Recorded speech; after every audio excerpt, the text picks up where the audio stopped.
जो YouTube पर जुड़ रहे हैं वो चैनल को सब्सक्राइब कर लेंगे और शेयर करेंगे। जिनका प्रश्न आध्यात्म जगत से जुड़ा हुआ है वो लोग अपने हाथ उठाएंगे।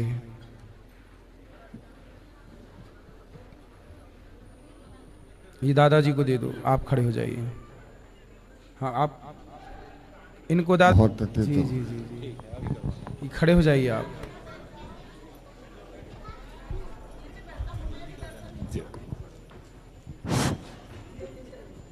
गुरु जी के चरणों में सत सत प्रणाम। खुश रहिए। गुरु जी, वैसे तो ये पूछ रहा हूँ, ये आप खुद अटपटा सवाल है, सुंदर कांड का है ये। बोलो। कि जेहि पुर दहो हतो सुत तोरा, सकल कपिन में तेहि बल थोरा।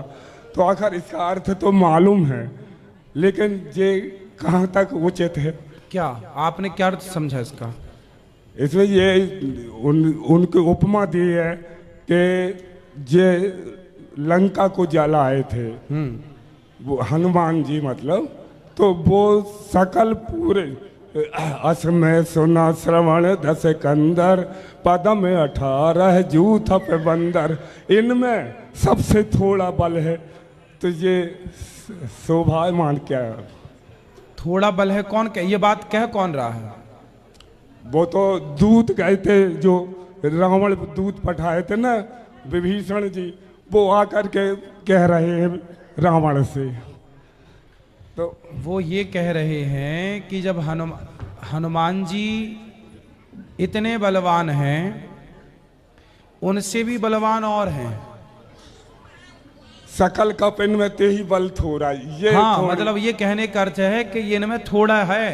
ये उपमा है, बात समझो। उपमा दी गई कि भाई ये तो टेलर है, ऐसे तो ही बहुत हैं। राम जी जिस बंदर पर हाथ रख देते वो बंदर हनुमान हो जाता। वही मतलब मैं हनुमान जी के बारे में सुना, तो ये बंदर की कोई अपनी महिमा नहीं है जी, हम इंसानों की कोई महिमा नहीं है। भगवान जिन पर हाथ रख देते हैं वो बड़ा हो जाता है, वो श्रेष्ठ हो जाता है। सोचो कि हनुमान जी को अंगूठी दी थी राम जी ने जी, कि जाओ सीता को देना। जी। यदि वो अंगूठी अंगद जी को दी होती तो आज महिमा हनुमान जी की होती कि अंगद जी की होती? भाई हनुमान जी को राम जी ने ही तो दी अंगूठी, मतलब राम जी चाहते थे कि ये काम हनुमान जी करें। काम भगवान का कोई नहीं करता, काम भगवान का खुद भगवान करते हैं, पर भक्तों का यश बढ़ाने के लिए भगवान उन्हें निमित्त बनाते हैं कि जाओ तुम्हारा भी यश बढ़े। और दूसरा प्रश्न जी, आज ही भागवत में शंकर जी ने जो अमर कथा कही थी, हाँ। तो अमर कथा तो सभी से सुनते हैं कि अमर कथा के, जी जी। एक्चुअल में वो कथा है कौन सी? अमर कथा क्या है? जी, भगवान की कथा अमर कथा ही तो है। क्या तो भगवान की कथा कभी मरती है? अच्छा ये बताओ, भागवत की कथा जब हम और आप पैदा नहीं हुए थे तब भी भागवत थी? हाँ, तो ये तो वो भागवत कथा कही कि कौन सी कथा सुनाई? भागवत की कथा, भागवत की जो कथा है, भागवत की कथा ही अमर कथा है। भागवत में जो राम कथा है, जो कृष्ण कथा है, जो भगवान की कथा है। अमर कथा क्या है? भगवान की कथा ही अमर कथा है। अच्छा, वो वहाँ खुल्ला नहीं हो रहा था कि हाँ, किसकी कथा? भगवान कृष्ण की कथा ही अमर कथा है। और एक प्रश्न और कर लो। हाँ हाँ कर लो। ये गणेश जी को जब किसी हाथी का शीश काट के लगाया गया, हाँ, तो जब वो शीश इतना सम्मानीय हो गया तो हाथी का धड़ रह गया जो, वो भी कितना सम्मानीय होगा, उसका क्या हुआ? पंच तत्वों का शरीर था, पंच तत्वों में मिल गया, जिसकी जरूरत थी उसको ले लिया। मतलब वो पूजमान नहीं हुआ फिर कुछ भी? वो देखिए सब कैसे पूजमान हो जाएंगे?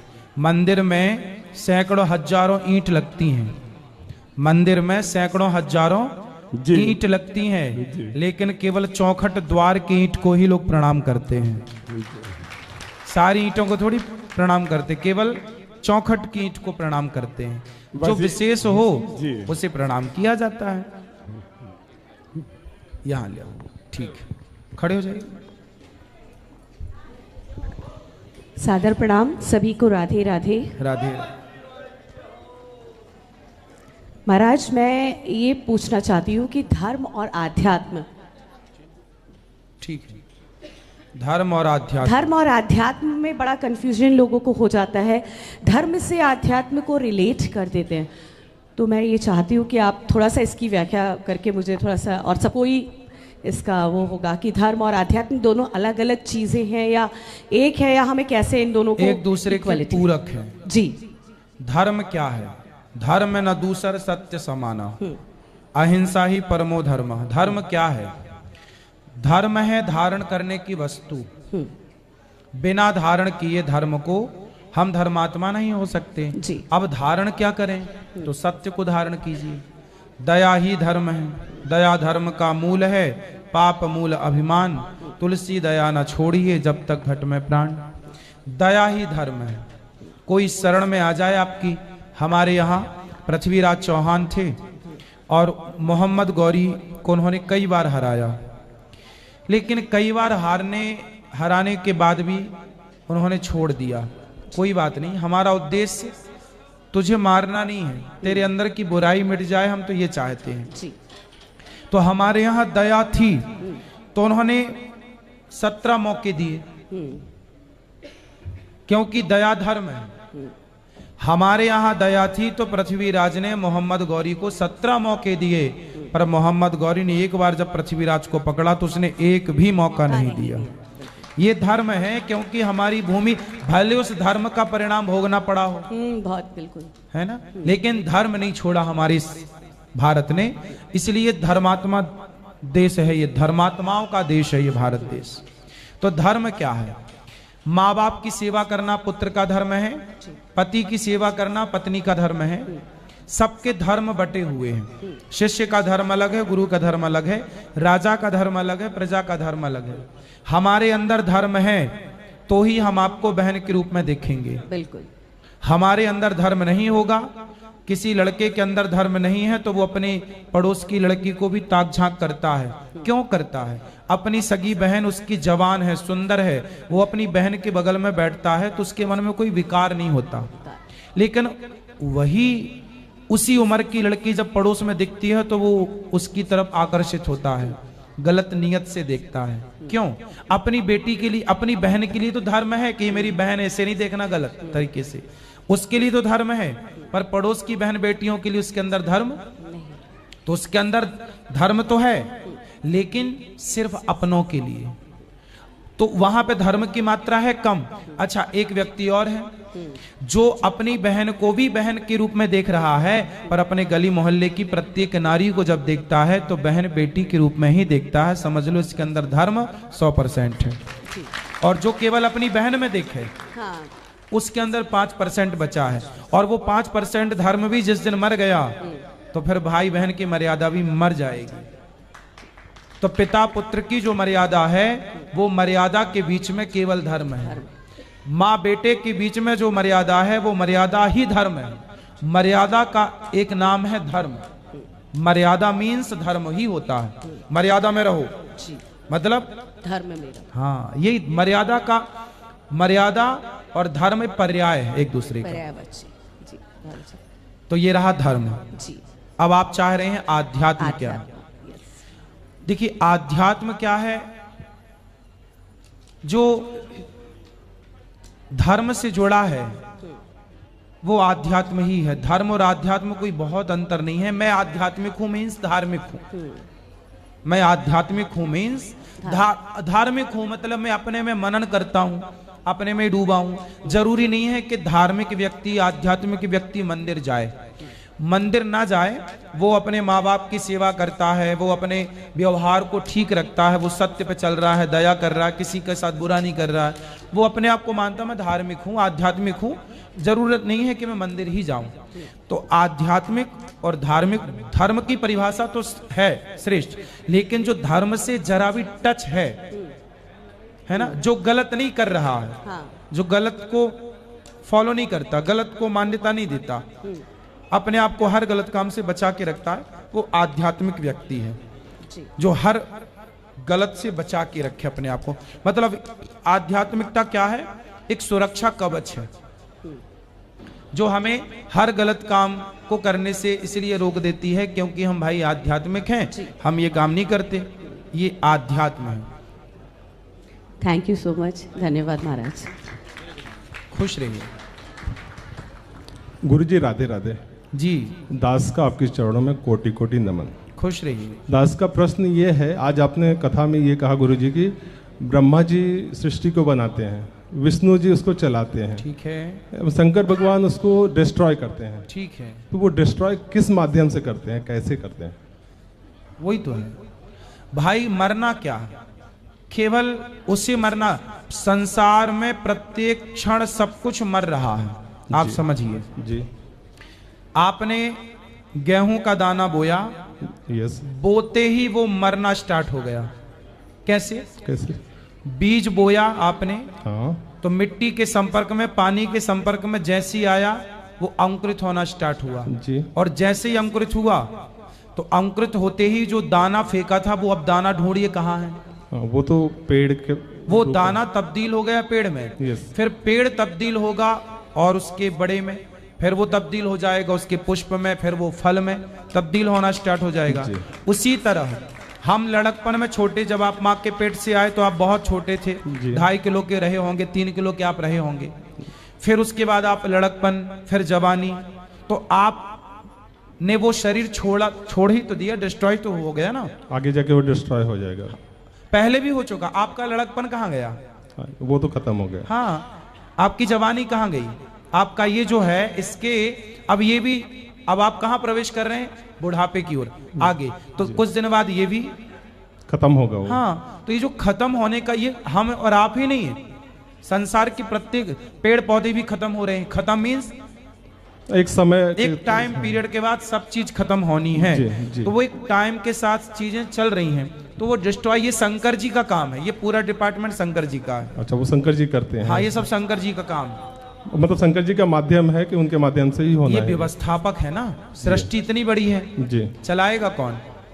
तो भगवान ने 3 रूप बनाए, ब्रह्मा विष्णु महेश, जी। तीनों के काम बांट दिए। पालन कौन करेगा?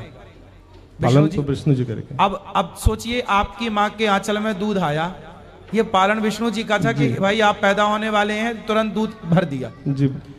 और केवल आप नहीं, गाय, बकरी, भेड़, ऊंट, ऊंटनी इत्यादि जितना भी है सृष्टि में कण कण, जो जिस तरह से पालित होता है। मुर्गी अंडा देती है, तो सोचिए मुर्गी कोई यूनिवर्सिटी पढ़ने नहीं गई, लेकिन उसे पता होता है कि किस तरह बच्चे को सेका जाता है। वो उसके ऊपर बैठ जाती है और ऐसे बैठती है कि अंडा फूटता नहीं है, और वो सिकाई करती है। और बतख होता है ना, बतख, पानी में जो रहता है, हाँ, पानी में। पानी वाला, वो बतख जब अंडा रखता है तो बिना कुछ खाए पिए रेगुलर 7 दिन, 8 दिन, 10 दिन तक सिकाई करता है बतख।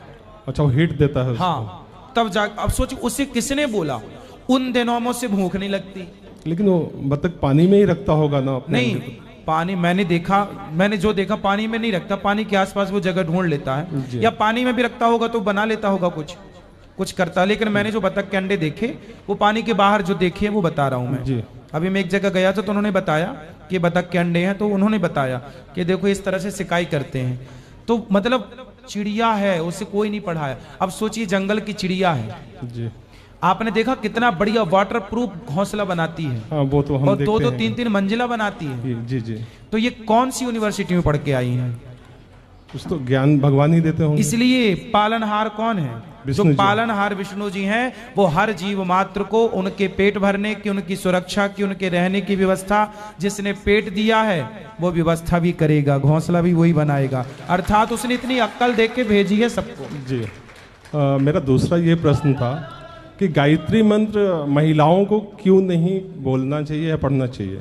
क्योंकि ये सब ऐसे मंत्र होते हैं, एक मर्यादाएं हैं, जी। किसको क्या बोलना है, किसको क्या नहीं बोलना। पुरुष भी गायत्री मंत्र नहीं बोल सकता, केवल स्त्रियों की तो छोड़िए आप। मन में तो बोल सकता हाँ, है, मन में अंदर बोल सकता है, क्योंकि उपनयन संस्कार जब होता है तो उसमें बताया जाता है कि गायत्री मंत्र बाहर नहीं करना, जी। अंदर, चाहे स्त्री हो चाहे पुरुष।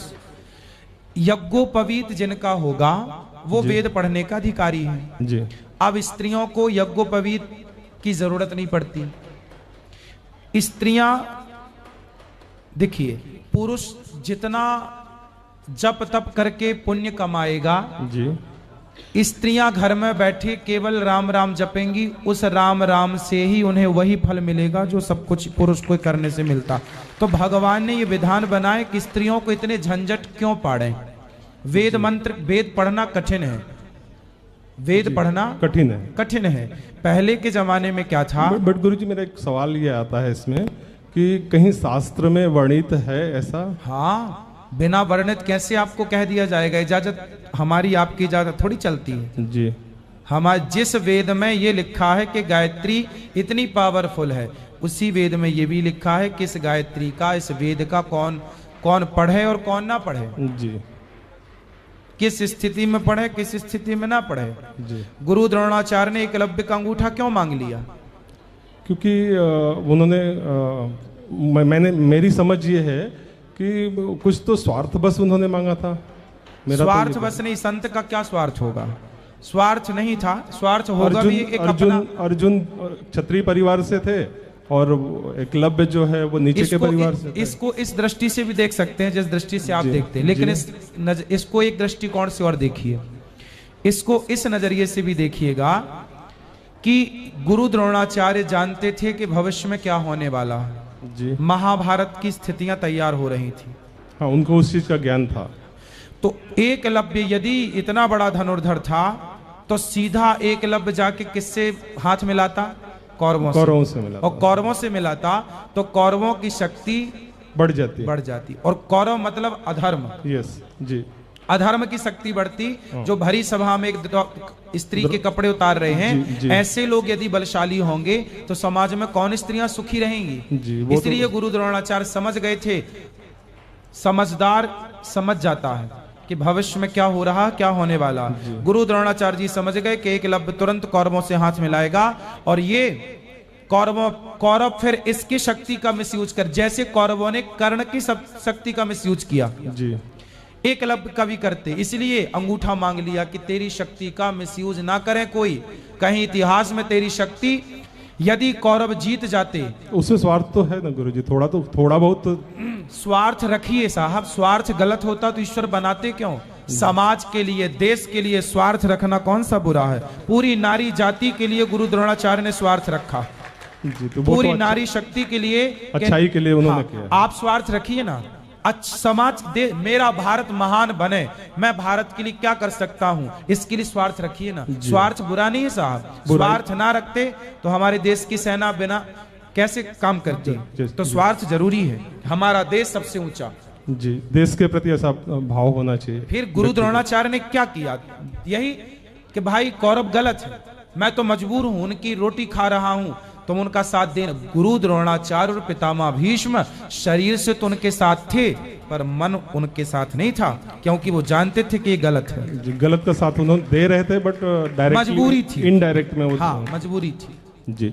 मैं गुरुजी महाराष्ट्र मुंबई से आया हूँ और आपकी कथा से लास्ट 3 ईयर से जुड़ा हूँ जी। तो जब से, क्योंकि मेरी पत्नी जो है वो पहले स्टार्ट किया उन्होंने कोविड टाइम में, तो कथा से वो जुड़ी और धीरे धीरे परिवार को जोड़ना, बच्चों को जोड़ना। हम साथ में आए 3 साल से लगातार आ रहे हैं।